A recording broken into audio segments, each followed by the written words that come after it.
Selamat bertemu kembali adik-adik di rumah. Pada video kali ini saya akan menjelaskan 3 hal utama dalam RPP ya, yaitu yang pertama menentukan metode pembelajaran, yang kedua menentukan media pembelajaran, dan yang ketiga cara menentukan sumber belajar. Jadi ikuti terus videonya sampai selesai. Baik adik-adik di rumah, yang pertama saya akan menjelaskan topik tentang cara menentukan metode pembelajaran. Dalam memilih metode pembelajaran, seorang guru tentunya harus mampu menyesuaikan tujuan pembelajaran dan materi yang akan disampaikan. Oke adik-adik, dalam menentukan metode pembelajaran, hal yang paling penting dipahami oleh guru adalah materi apa yang kita sampaikan, ya, dan apa tujuan pembelajaran kita hari itu. Jadi, mengapa materi yang menentukan? Karena jenis atau sifat materi itu berbeda-beda. Jadi ada materi yang hanya bisa disampaikan melalui ceramah saja atau metode ceramah saja. Tetapi ada juga materi yang menuntut guru untuk menggunakan metode lain, misalkan metode diskusi. Kemudian ada materi-materi tertentu, misalkan dalam pembelajaran IPA, kebanyakan materinya itu menuntut guru untuk menggunakan metode demonstrasi. Jadi dalam memilih metode itu, guru perlu memahami apa isi materi atau apa tuntutan kompetensi dasar. Hal ini semata-mata agar bisa mencapai tujuan pembelajaran. Selanjutnya, pemilihan metode harus tepat dan benar karena hal tersebut dapat berdampak pada pelaksanaan langkah-langkah pembelajaran. Ya adik-adik, jadi kita tidak boleh salah dalam memilih metode. Karena itu dampaknya nanti sangat besar. Misalnya ada satu materi, misalkan materi tentang menyampaikan cara merangkai listrik, sambungan listrik ya, secara paralel dan seri. Misalkan seperti itu. Nah, di sini guru tidak bisa menggunakan metode ceramah. Guru harus menggunakan metode demonstrasi. Kalau misalkan guru menggunakan metode lain, misalkan metode ceramah, itu hal tersebut hanya ada dalam angan-angan siswa dan itu dampaknya itu buruk sekali pada hasil belajar nanti. Ya, jadi yang diharapkan di sini adalah guru harus kreatif dan tidak malas. Berikutnya, terdapat begitu banyak pilihan metode yang dapat digunakan guru dalam pembelajaran ya. Ada banyak sekali metode dan sebelumnya saya sudah pernah membuat video tentang jenis-jenis metode. Ada sangat banyak. Jadi guru bisa memilihnya. Misalnya beberapa contoh itu misalkan metode ceramah, metode diskusi, tanya jawab, penugasan, dan masih banyak sekali itu metode ya. Kemudian kalau ditanya seperti ini, apakah satu pembelajaran hanya satu metode? Tidak ya. Satu pembelajaran itu sangat memungkinkan guru membutuhkan sangat banyak sekali metode. Misalkan pada awal pembelajaran kebanyakan guru pakai metode tanya jawab, misalkan menanyakan hal-hal yang pernah dipelajari, berarti di sini guru sudah menggunakan metode tanya jawab. Kemudian dalam pembelajaran berlangsung ada kegiatan diskusi, maka di sini guru menggunakan metode diskusi. Kemudian dalam setiap pembelajaran pasti selalu ada metode ceramah. Kemudian di akhir pembelajaran guru pasti selalu menggunakan metode penugasan ya, seperti itu. Jadi dalam pembelajaran akan sangat banyak metode yang digunakan oleh guru ya. Metode pembelajaran harus benar-benar terlihat nyata pada langkah-langkah pembelajaran. Ya, benar sekali. Misalnya, kamu seorang guru sudah menentukan, contohnya, kamu sudah menentukan metode diskusi, ya, bahwa dalam pembelajaran nanti kamu menggunakan metode diskusi. Maka kegiatan diskusi itu harus tergambar jelas pada langkah pembelajaran. Misalkan pada kegiatan inti, ya. kamu menggunakan metode diskusi pada kegiatan inti, maka harus jelas pada langkah-langkah pembelajaran ada kegiatan diskusi yang dilakukan oleh siswa. Itu maksudnya.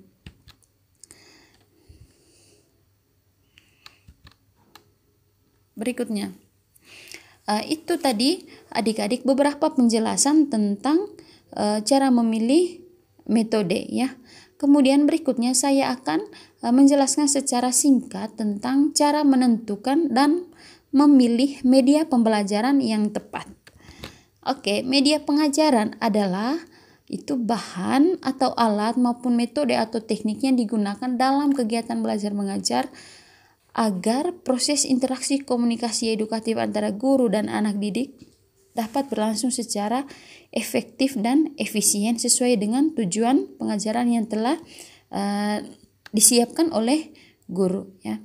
Kemudian secara umum tujuan penggunaan media pembelajaran itu secara umumnya itu untuk membantu guru dalam menyampaikan pesan atau materi pelajaran kepada siswanya agar pesan tersebut mudah dipahami, lebih menarik dan menyenangkan bagi siswa. Nah, secara umum ini adik-adik tujuan penggunaan media itu agar membantu guru agar siswa mudah memahami materi. Jadi media itu adalah sarana antara guru dan siswa, sehingga media ini adalah alat bantu agar materi yang disampaikan oleh guru itu diwujud nyatakan sehingga akan mudah dipahami oleh siswa yang mendengarkan. Artinya apa yang dijelaskan oleh guru dapat diwujudkan dalam media sehingga tidak abstrak gitu, tidak hanya ada dalam angan-angan guru dan angan-angan dari siswa. Itu maksudnya. Kemudian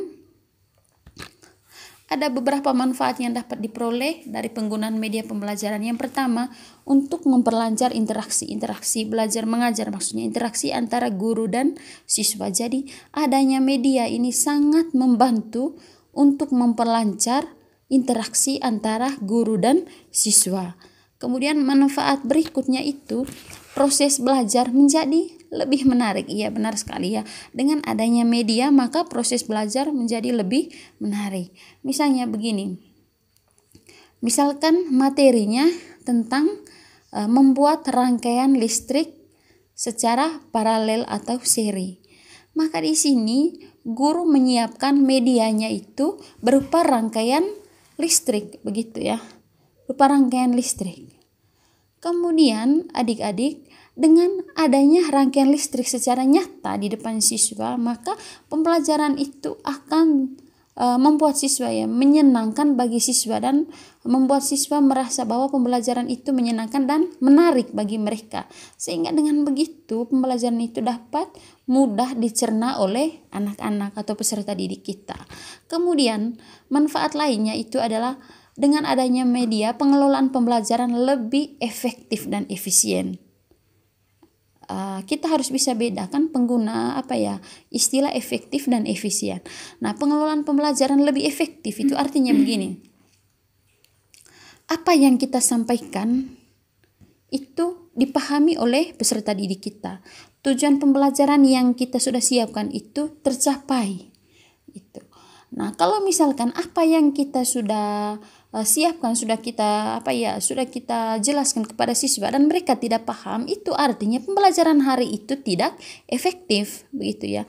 Jadi pembelajaran yang efektif itu adalah pembelajaran yang ada pengaruhnya. Apa yang disampaikan oleh guru dipahami oleh peserta didik dan terlihat pada hasil belajar. Yang efisien itu seperti apa? Yang efisien itu artinya waktunya itu sesuai dengan disiapkan oleh alokasi waktunya sesuai dengan alokasi waktu yang disiapkan oleh guru ya. Tidak materinya itu tidak tertunda begitu. Misalkan hari ini kita belajar 5 indikator sekalian, maka kelima indikator itu benar-benar terjalankan dan tujuannya dapat tercapai yang terlihat pada hasil belajar. Kemudian manfaat lainnya yaitu meningkatkan kualitas belajar siswa. Iya, benar sekali. Maksud dari meningkatkan kualitas belajar siswa itu dengan adanya media ini semangat siswa itu semakin bertambah. dan gairah mereka untuk belajar itu semakin meningkat. Jadi di sini semangat belajar mereka juga meningkat dan membuat hasil belajar mereka juga bagus. Itulah maksud dari meningkatkan kualitas belajar siswa. Kemudian berikutnya, menimbulkan sikap positif siswa terhadap proses pembelajaran. Nah, adanya sikap positif dan negatif itu yang ditunjukkan oleh siswa adalah respon terhadap cara guru mengajar gitu. Misalkan cara guru mengajar itu membosankan, maka akan menimbulkan sikap negatif. Tetapi kalau misalkan cara guru mengajar itu baik, bagus dan menyenangkan, salah satu yang menyenangkan itu adalah apabila kita menyiapkan media yang membuat perhatian mereka itu penuh terhadap pembelajaran atau membuat mereka tertarik pada pembelajaran itu. Salah satunya itu adalah penggunaan media. Nah, inilah yang dapat menimbulkan sikap positif sehingga mereka itu semangat. Kalau misalkan ada pembelajaran, misalkan pembelajaran IPA atau bahasa Indonesia, itu sikap positif yang ditunjukkan itu akan ditunjukkan oleh siswa apabila sebelumnya guru sudah melakukan kegiatan pembelajaran dengan menggunakan media yang membuat mereka senang dan semangat dalam mengikuti kegiatan pembelajaran. Itu maksudnya ya. Kita selalu berusaha agar pelaksanaan pembelajaran yang kita pimpin itu dapat menimbulkan sikap positif pada siswa. Itu artinya responnya itu positif, tidak membuat siswa malas. Jangan sampai sikap kita itu membuat siswa itu tidak suka dengan pembelajaran yang kita bawakan, ya.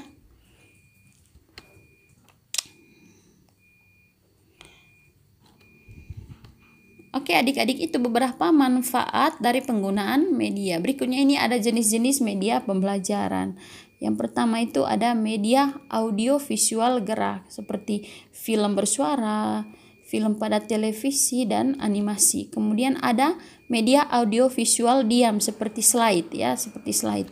Kemudian audio semi gerak seperti tulisan bergerak tapi bersuara. Kemudian ada media visual bergerak seperti film bisu. Kemudian media visual diam seperti slide bisu, halaman cetak ataupun foto. Kemudian ada media audio seperti radio, telepon atau pita audio ya. Kemudian media cetak seperti buku dan modul. Itu dia beberapa jenis media pembelajaran. Baik adik-adik, itu dia pembahasan tentang media pembelajaran. Berikutnya ini yang terakhir, saya akan bahas tentang cara menentukan dan memilih sumber belajar. Baik adik-adik, sumber belajar merupakan segala sesuatu yang berupa sekumpulan bahan dan dapat dimanfaatkan dalam kepentingan proses belajar mengajar untuk memperoleh informasi dan pengalaman sehingga dapat mempermudah aktivitas belajar. Kemudian, sumber belajar dapat berasal dari lingkungan sekitar tempat tinggal ya. Tempat tinggal peserta didik atau sengaja dibuat sebagai sumber belajar yang berasal dari lingkungan langsung, misalnya ada manusia, gunung, laut, candi, hutan dan sebagainya. Sedangkan yang sengaja dibuat sebagai sumber belajar adalah buku, video, kemudian museum, laboratorium dan sebagainya, yaitu masuk dalam kategori sumber belajar.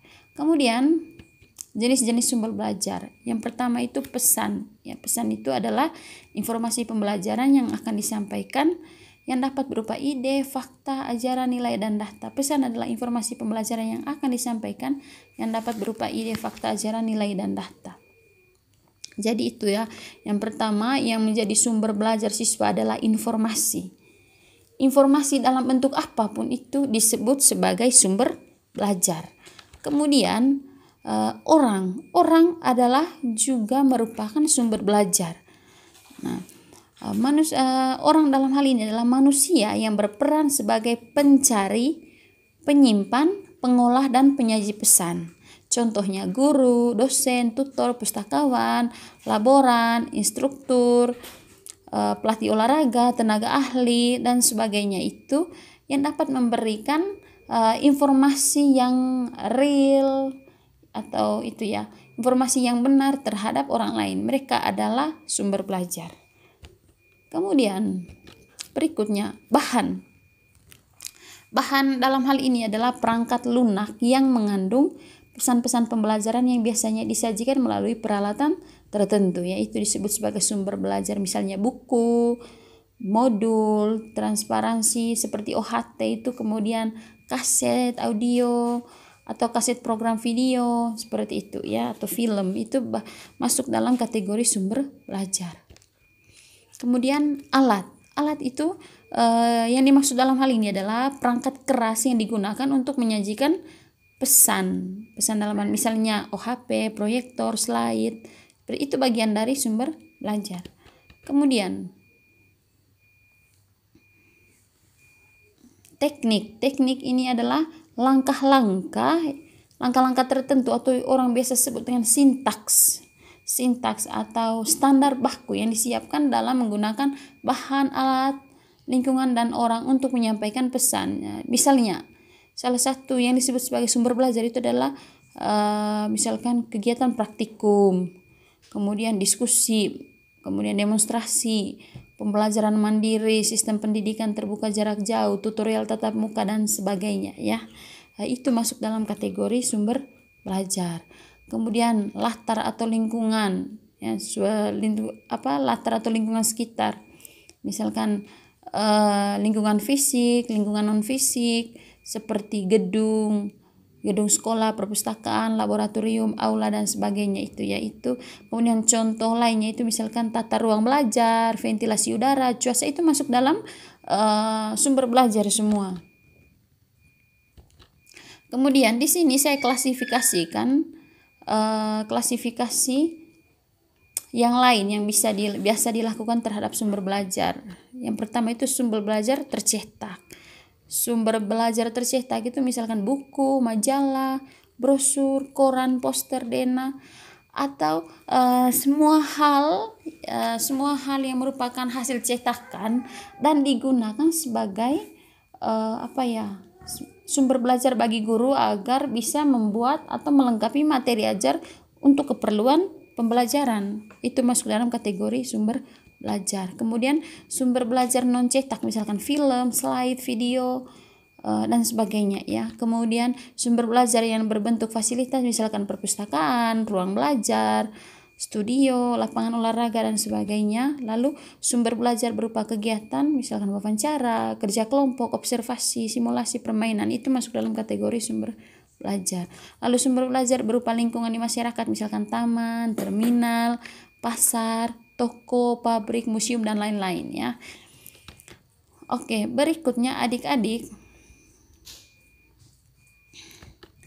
itu sumber belajar yang bisa dimanfaatkan oleh guru khususnya dalam setting proses pembelajaran di dalam kelas. Itu misalkan manusia sebagai sumber ya, artinya guru saya sudah jelaskan tadi. Misalkan untuk mempelajari undang-undang lalu lintas, guru bisa menggunakan jasa polisi lalu lintas sebagai sumber utama siswa, itu bisa. Kemudian alat dan bahan pengajaran, misalkan segala sesuatu yang dapat digunakan untuk membantu guru. Kemudian berbagai aktivitas dan kegiatan yang dimaksud adalah segala perbuatan yang sengaja dirancang untuk memfasilitasi kegiatan belajar.